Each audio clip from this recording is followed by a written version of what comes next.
Press वार्ता में उपस्थित हमारे general secretary incharge Malkit Singh Kaidu ji और संचार प्रमुख सुशीलानंद शुक्ला जी और तमाम हमारे महामंत्री वरिष्ठ नेता भी हैं राजेंद्र तिवारी जी और तमाम हमारे पीसीसी के पदाधिकारी और पत्रकार साथियों, आदरणीय साथियों, आपको पता है कि 25 तारीख को ईडी कांग्रेस मुख्यालय, प्रदेश कांग्रेस मुख्यालय आती है और 4 बिंदु पे जानकारी मांगती है और चारों बिंदु पे जानकारी हम लोगों ने तैयार किए। जब मतलब देश के इतिहास में पहली बार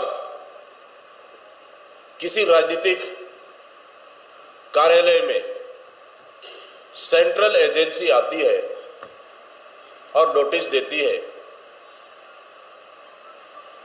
और उस नोटिस को जवाब देने के लिए 60 पीरियड का समय, 25 तारीख को लगभग 1-2 बजे नोटिस मिलती है, 26 तारीख छुट्टी, 27 तारीख 10:30 बजे उपस्थित होने को कहा जाता है।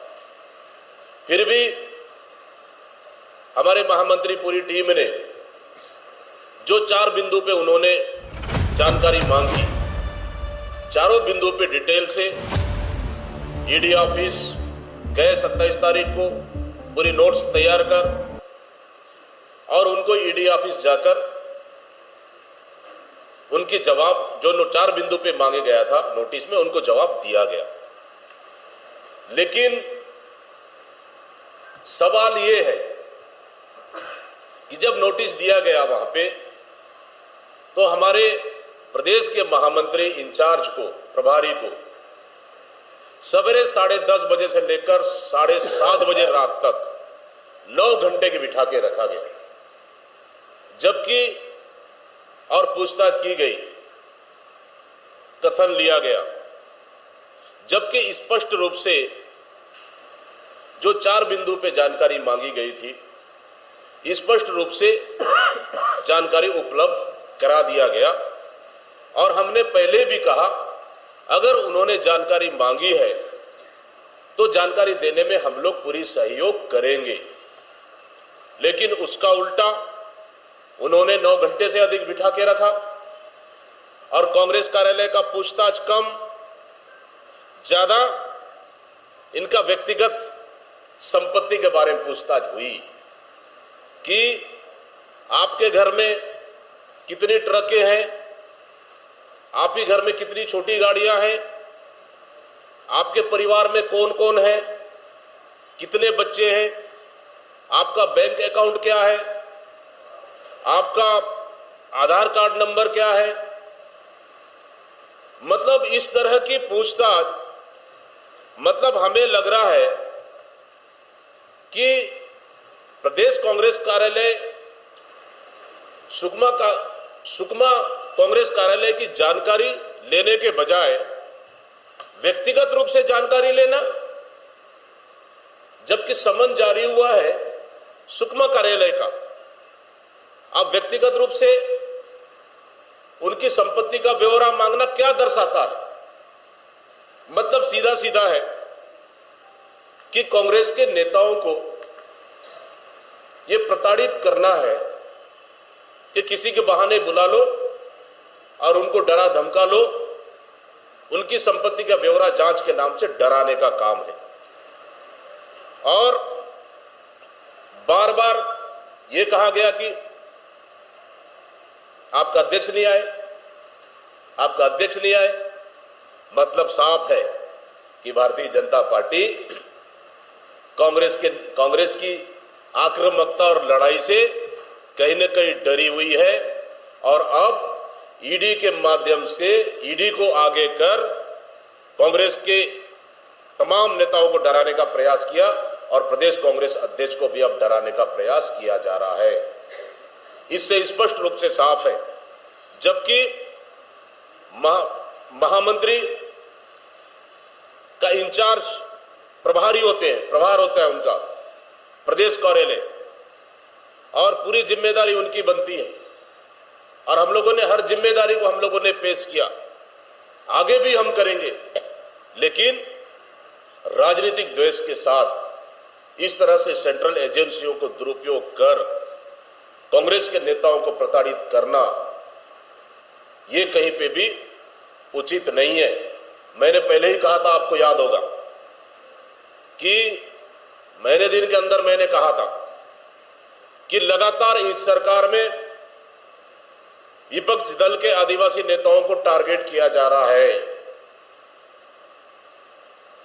कवासी लखमा के ऊपर ईडी, और अब अमरजीत भगत क्या इनकम टैक्स।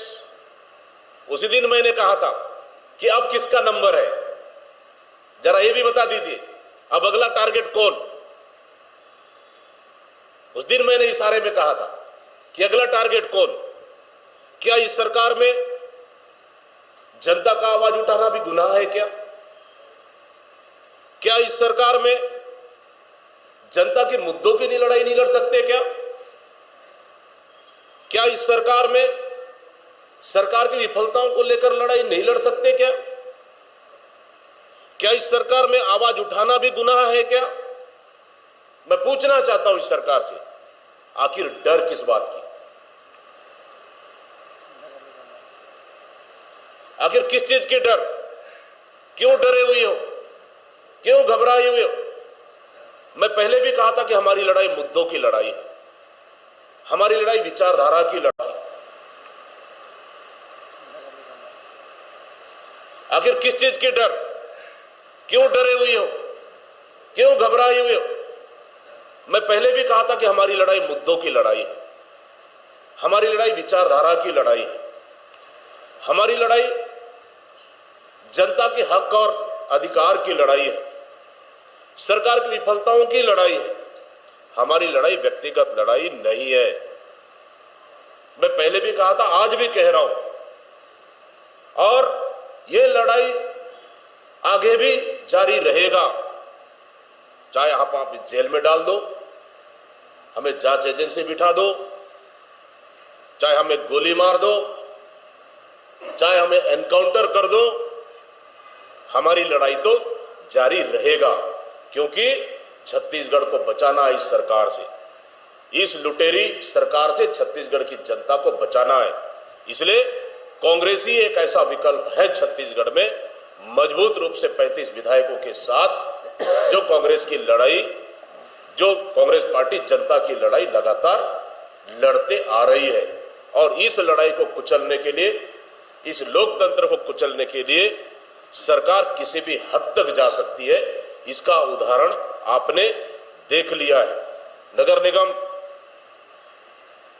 और इसके बाद ईडी ने और जानकारियां मांगी है, जहां आपका बिल्डिंग कब पास हुआ, लेआउट कब हुआ, कितना छज्जा है, कितनी ऊंचाई है, ये, जबकि हम लोगों ने स्पष्ट रूप से कितनी राशि एक नंबर में हम लोगों ने चेक नंबर सहित, बैंक स्टेटमेंट सहित हम लोगों ने ईडी को उपलब्ध करा दिया है। इसके आधार पर क्या बचता है, फिर आप मुझे बता दीजिए।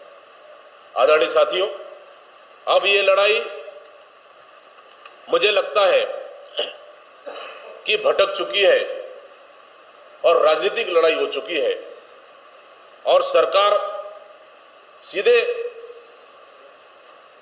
लड़ाई न लड़कर अब सरकारी एजेंसियों के भरोसे अब लड़ाई लड़ रही है, व्यक्तिगत लड़ाई लड़ रही है।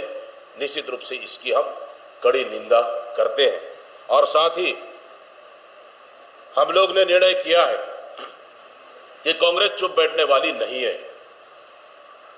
आजादी की लड़ाई लड़े और दूसरी आजादी की लड़ाई फिर से लड़ने के लिए हम तैयार हैं, क्योंकि कांग्रेस कार्यालय कार्यकर्ताओं की मेहनत से, कार्यकर्ताओं के सहयोग से, जनता के सहयोग से उनकी कार्यालय ऑफिस बनती है। लेकिन उसको गलत दिशा में ले जाकर क्या साबित करना चाहती है, ये हम पूछना चाहते हैं। भारतीय जनता पार्टी का कुशाभाऊ ठाकरे परिसर 150 से 200 करोड़ का कार्यालय है, कहां से पैसा आया इतना? 5 स्टार होटल भी कम है उनके सामने। क्या उनकी भी जांच होगी? कहां से पैसा आया? एकात्म परिसर 1 रुपए में जमीन खरीदे, आज उनके आधार पर महीने करोड़ों रुपए भारतीय जनता पार्टी कमा रही है, वसूल रही है। क्या उसका जांच होगी? कब होगी इसकी जांच? इसकी जांच भी होना चाहिए। आरएसएस कार्यालय आलीशान करोड़ों रुपए में, कई 100 करोड़ रुपए बने, कहां से पैसा आया? उसका जांच होगा, हम पूछना चाहते हैं। आदरणीय साथियों, हमारा भवन कार्यकर्ताओं के सहयोग से बना है, जन सहयोग से बना है। जिस पे सवाल उठाना मैं समझता हूं बिल्कुल भी ठीक नहीं है। और हमारे सुकमा राजीव भवन की कुल लागत 65 लाख रुपए हम लोगों ने जारी किए हैं पीसीसी से।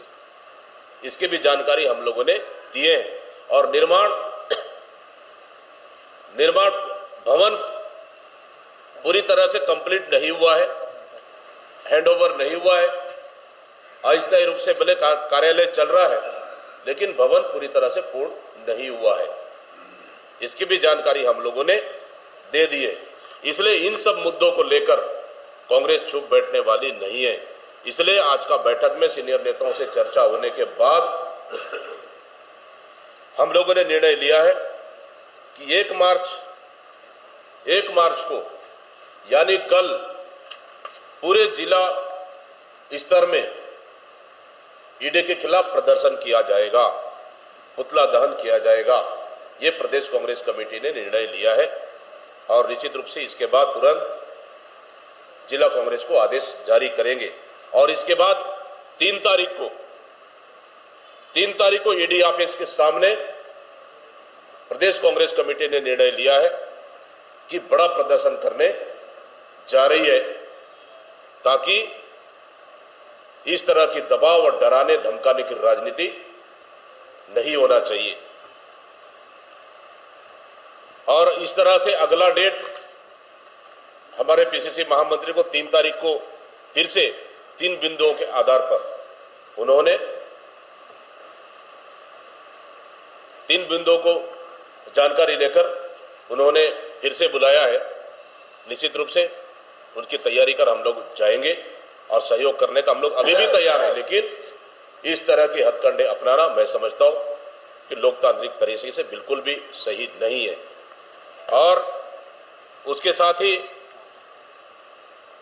नगरीय निकाय चुनाव संपन्न हो गए, पंचायत चुनाव भी संपन्न हुए। पंचायत नगरीय निकाय चुनाव में जीतने के लिए भारतीय जनता पार्टी किस हद तक गई, ये आपको सबको पता है। धमतरी की घटना, बसना की घटना और बिलासपुर में खुलेआम नोटों से भरा लिफाफा नाली में फेंका जा रहा है। नगर पालिका